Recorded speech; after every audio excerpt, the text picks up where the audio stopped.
What's going on, Diesel War Reaction? It's your boy Juan Diesel, and I'm back with another video. This one's called Disturbing Details Found in Brittany Murphy's Autopsy Report. Let's get into it.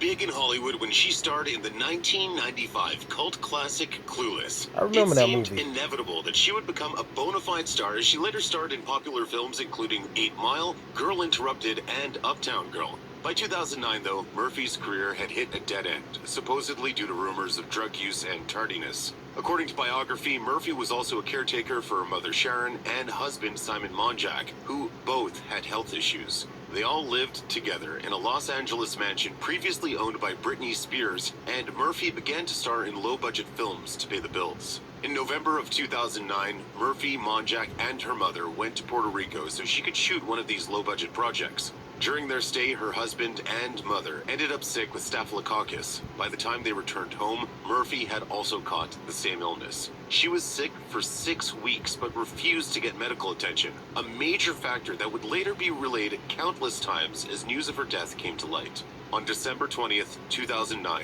Murphy collapsed in her bedroom. She was rushed to Cedars-Sinai Medical Center, but it was too late. Murphy was only 32, leaving Hollywood and her fans reeling while they searched for answers.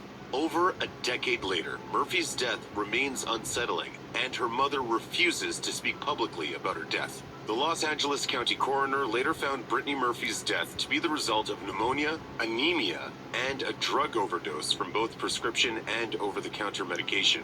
No illegal drugs were found in her system. Her autopsy also found that although she had diabetes, she was otherwise in good health. On the day she died, she had taken an anti-seizure medication, an antidepressant, an inflammatory drug, beta blockers, cough medicine, Damn, she had a nasal lot of spray, things wrong with and her. something for her menstrual pain.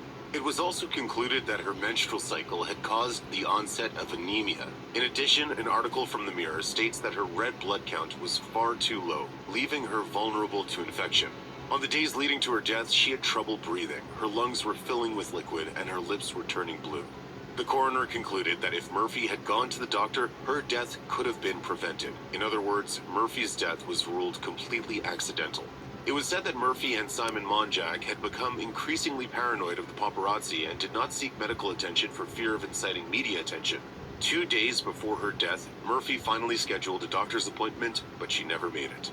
Per USA Today, family and friends of Murphy and Monjack believe that although her husband didn't kill her, he did directly contribute to her death. I woke up the morning after my wife died and there was a thing saying murderer. Calling you a murderer? Yeah, that I murdered my wife. Shockingly, Simon Monjack died from pneumonia and anemia 5 months later on May 23, 2010, in the same bedroom as Murphy. Unsurprisingly, their near-identical deaths led to even more questions. Several theories have arisen about the cause of their deaths, including toxic mold and murder. Murphy's own father believed she was poisoned, although this has never been proven. Ultimately, those who knew the couple blame Monjack for Murphy's demise by possibly withholding medical attention until it was too late. According to USA Today, Monjack was incredibly controlling. He would drive Murphy to work, take up all of her free time, and eventually began to isolate her. No one could contact her directly.